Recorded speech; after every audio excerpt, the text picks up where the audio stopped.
नमस्कार, श्रेष्ठ भारत देख रहे हैं आप। मैं हूं आपके साथ हर्ष भारद्वाज। इस बार के लोकसभा चुनाव में ओबीसी कोटे के तहत मुस्लिमों को दिए गए आरक्षण के फैसले को लेकर भारतीय जनता पार्टी मुखर नजर आ रही है। बीजेपी के कई स्टार प्रचारक चुनावी रैलियों में ओबीसी कोटे से मुस्लिमों को आरक्षण देने के खिलाफ बयान दे चुके हैं। इस बीच यूपी में लोकसभा चुनाव के बीच मुस्लिम आरक्षण का मुद्दा उठा है।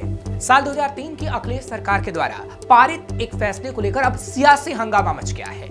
ओबीसी कोटे में मुस्लिम जातियों को मिलने वाले आरक्षण पर माहौल फिर गर्म है और माहौल की गर्मी को भांपते हुए योगी सरकार ने भी समीक्षा वाला दांव चल दिया है। यानी अब यूपी में ओबीसी कोटे में मुस्लिम जातियों को मिलने वाले आरक्षण की समीक्षा होगी। इस बात की तफ्तीश की जाएगी कि मुस्लिमों के लिए ओबीसी रिजर्वेशन में हिस्सेदारी किस हिसाब से तय की गई है। दरअसल आरक्षण के ओबीसी कोटे में मुस्लिमों की एंट्री का मामला बंगाल से उठा और उत्तर प्रदेश की सियासत सुलगने लगी। यूपी में भी मुस्लिमों की 2 दर्जन से ज्यादा ऐसी जातियां हैं जिन्हें ओबीसी कोटे का आरक्षण मिलता है। सूत्रों के मुताबिक सपा सरकार में इसके लिए नियम बनाए गए थे। अभी उत्तर प्रदेश में पिछले 7 साल से बीजेपी का राज है। मुस्लिम आरक्षण पर सियासत ने आसमान पकड़ा तो अब योगी सरकार भी पुरानी फाइलें खोलने लगी है। यूपी सरकार जांच करेगी कि आरक्षण देने का आधार क्या है।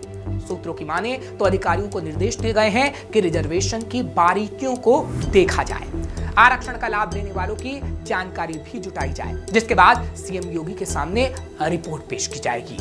दरअसल साल 2019 लोकसभा चुनाव में पूर्वांचल की 26 सीटों में से बीजेपी ने 21 पर जीत हासिल की थी। समाजवादी पार्टी के खाते में 1 सीट, जबकि बहुजन समाजवादी पार्टी को 4 सीटें मिली थी।